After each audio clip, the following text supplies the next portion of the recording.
Welcome back to my YouTube channel with me, so with Grace, and today we'll be discussing about machine and machine parts. We'll be starting with manual machine. I'll still talk about industrial machine, but let's start with manual machine so that if you're a beginner and you have this kind of machine at home, you can see my one is not that too fine, but the older the finer. If you have this kind of old machine at home, you can always take it to the market or those people that services machine to fix it for you.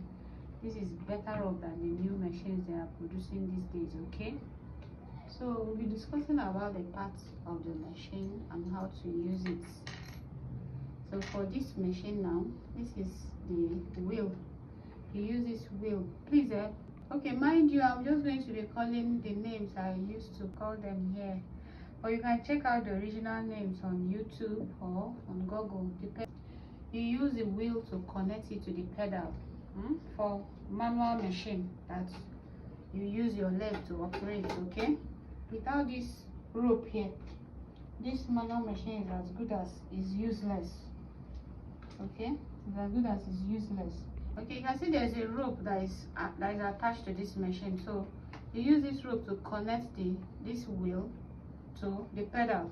Okay, there's another wheel that is attached to the pedal that you connect it together.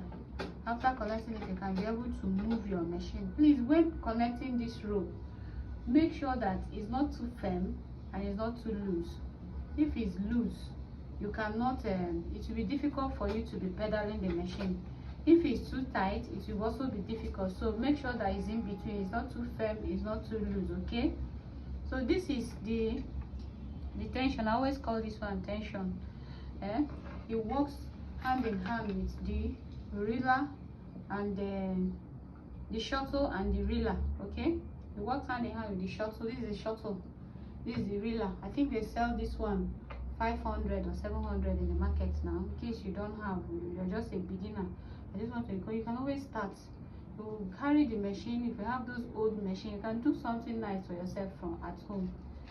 So this is a reeler. You can buy it 500, 700. I don't know the current price now, but I believe it's around that price. This is the shuttle.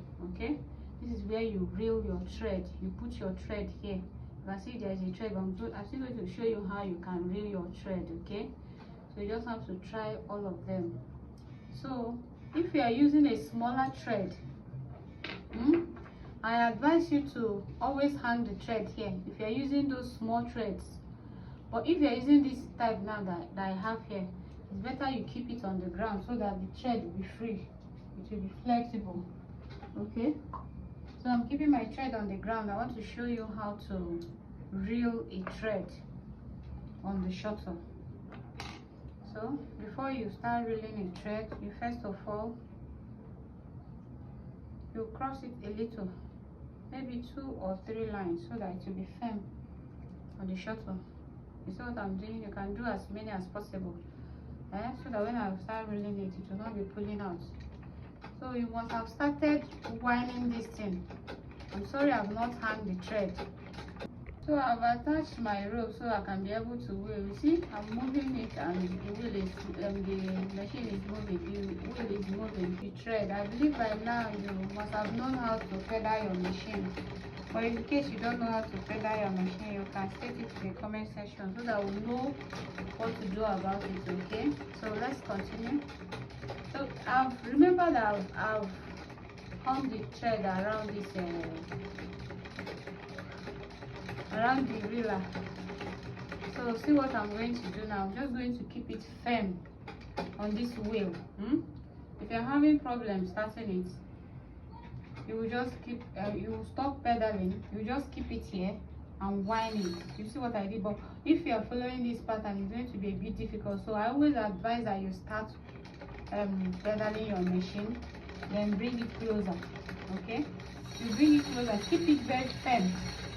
Keep it very firm on the pedal, on the wheel. Keep it very firm. You see, I am reeling the thread. The firmer the better, so that it will not be loose after sewing. All this thing has a way of it affects your stitches when you finish. you see that it's very firm. Don't fill it up too much so that you can easily enter the shuttle and come out. It's better you just do, and when it finishes you do another one. So see what I just did? You just carry the shuttle. This is the shuttle. You put it inside the riller. Okay, if you put it inside the riller, there is a cut here. From the cut you just pass the thread and bring it out to this hole. There's a hole here. You bring it out to the hole. Okay, so after bringing it out, you open this plate. You open it, you'll be able to see the under of your machine. I just hope you can see this thing very well. You see the under. There's another cut that is facing up on the machine. That cut that is facing up on the machine, it's expected that this thing that is hanging out should enter inside the cut. That's where you will get the setting very well. And always remember that once you get the setting very well, you always have here a small sound bam that shows that it entered very well. So you close this plate back, close it. And the next thing we are going to do, we are going to thread the machine. So I prefer, if my thread is on the ground, I prefer crossing it on the machine before threading the other part. So the first thing is to hang it here. The second one is to pass it through the tension. You pass it through the tension, you now hang it on this one. After hanging it, whether your machine has this or you do not have it, it's not a problem, please, because some of those old machines may not have this thing, but it's not a problem. Those are they added all those things to help the thread to stay in one place. So now let's talk about the needle, how to fix your needle.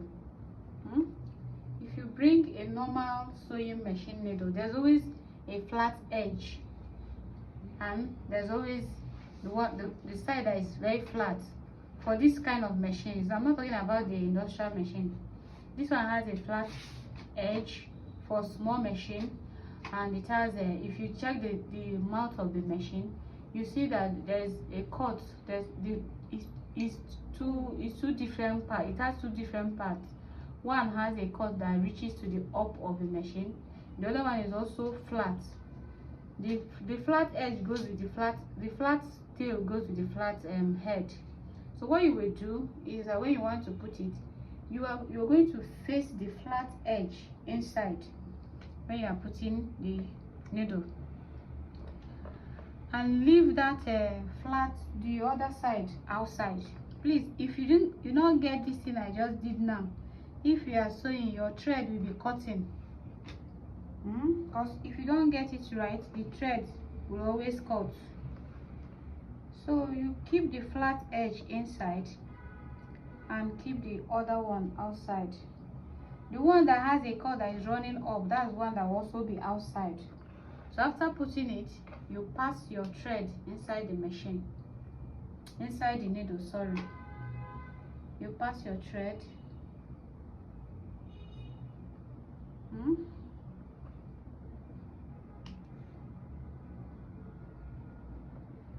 You pass your thread inside, and after passing the thread inside, there's another thing you will do to check if this riller and the shuttle, if they are sitting properly. The next thing to do is to throw the needle inside and try bringing it out.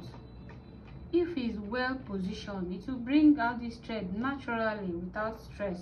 Okay, and another thing to do is to also, when you bring out the thread, always check if the thread is free. If it's free, still also know that the shuttle and the riller, they are well positioned. If you're able to do this particular one I do now, you're going to save your machine a lot of stress, because if you don't put it well and you try forcing the sewing, you're going to be having a lot of error, and your machine, you will be fixing it all the time. So that is about the thread and the shuttle. So with this now, our machine is good to go. We can sew our machine. Also remember that this tension and the riller and the thread, they work hand in hand.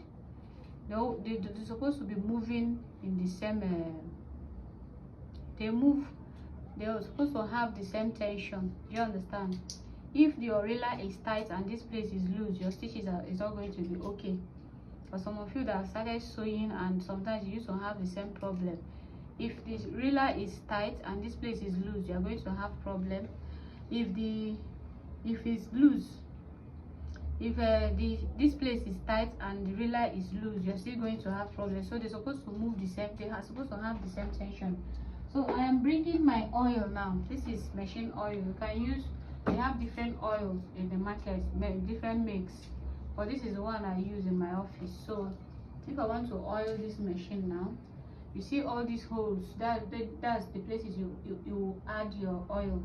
And please, if you are adding, add responsibly. Don't pack oil inside your machine except you want to keep the machine for some time. Maybe you are traveling, you want it to the machine to be okay. But if you are still sewing and you just want to oil your machine, always remember you oil it responsibly. Just a drop, 2 for here, just a drop. See the way I'm dropping it? There's another hole here, there's another hole here. I always advise that when you are sewing with this kind of manual machine, the best thing to do is to maybe oil it once in a week. Maybe if you finish sewing during weekends, you can oil it and let the machine stay with the oil, so that when you are resuming the next time, you're going to have a very good machine and that is in a very good shape. Okay, so you just drop them when you are oiling them, you just drop them. Okay, so let's talk about the stitch controller. This one, remember I told you I'm not calling it the actual name, or just what I call them when I'm working with machine. So these stitches, this is where you control your stitches. If this thing is hanging around here, okay, if you want to, another thing I want to talk about is when you want to stitch your clothes. You know, you don't just sew clothes. You want to stitch your clothes, you can do it here, you can do it here. I'm going to show you when I'll teach you how to do stitches. If you want to stitch your clothes, as you want to close what you are sewing so that it will not lose.